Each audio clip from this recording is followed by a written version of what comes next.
Didn't believe in us, oh, but I know God. When ye pray, use not vain repetitions as the heathens do, for they think they shall be heard for much of their speaking. Mark chapter 6, verse 7. Now, right before giving us the Lord's Prayer on the Sermon on the Mount, Jesus says this, and this is remarkable, because he's telling us not to pray the way everybody else thinks they should pray, right? And then he gives us what could be considered as the most repeated prayer in history. But why? If Jesus warned us against vain repetitions, then why would he give us a prayer to continually repeat? Well, today we're going to uncover what Jesus was really talking about in the Lord's Prayer. And we're going to see how it connects with everything we've already talked about when it comes to the single eye, the pure in heart, and the tree that bears fruit. So follow, like, subscribe, stick around for this Bible deep dive. So let's look at Matthew chapter 6, verse 6. When thou prayest, enter to thy closet, and when I shut the door, pray to thy Father in secret. And thy Father which seeth in secret shall reward thee openly. Now, the word closet here is temion in Greek. It means your private chamber, your inner sanctuary. Jesus isn't talking about a physical room. He's talking about your inner peace, your inner place. Remember that single eye that we had been talking about? That's your clear, focused state of mind. That's your real closet. When Jesus says shut thy door, he's talking about shut out the outside world. All those thoughts about the problems, all those worries about how things are going to work out. Now, let's uncover the prayer word for word. All right, so here's the prayer.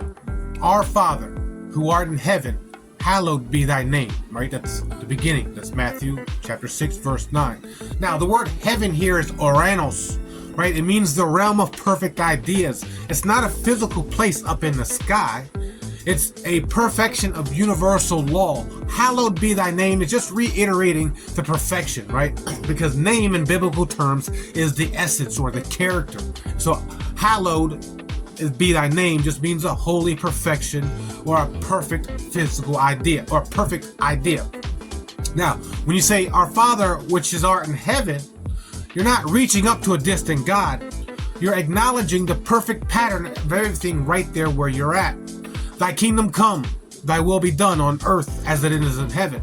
Now, kingdom in Greek is basile, right? It means governance, order, or rule. This isn't about a future paradise. This is about recognizing the perfect order of God here and now. Just like a mathematician working out a complex problem, the solution already exists in principle, but they're not creating the math. They're just using something already to discover what's already been true, right? 2 plus 2 equals 4. Well, 4 has always been 4. You just have to figure out how to get to 4, and that was with 2 plus 2. Give us this day our daily bread. Now, daily bread in Greek is esposion, right? In Greek, it means more than just food. It's everything needed for your daily existence, right? Just all things that you want and desire. Notice it says this day, not tomorrow, not next week. It's about recognizing the present supply, our present good. We have to have gratitude for everything that we have. Once we recognize our present is good, then everything else will be good too. Then it says, and forgive us of our debts as we forget our debtors. Now, the word as is crucial because it means in the same manner. It's showing us how the mind works. Like a mirror, whatever attitude we hold towards someone else, it'll automatically reflect back into our experience. So if we want to be forgiven, if we want something, we need to do it as we do somebody for our own self. So it's pretty much just a reflection in a mirror.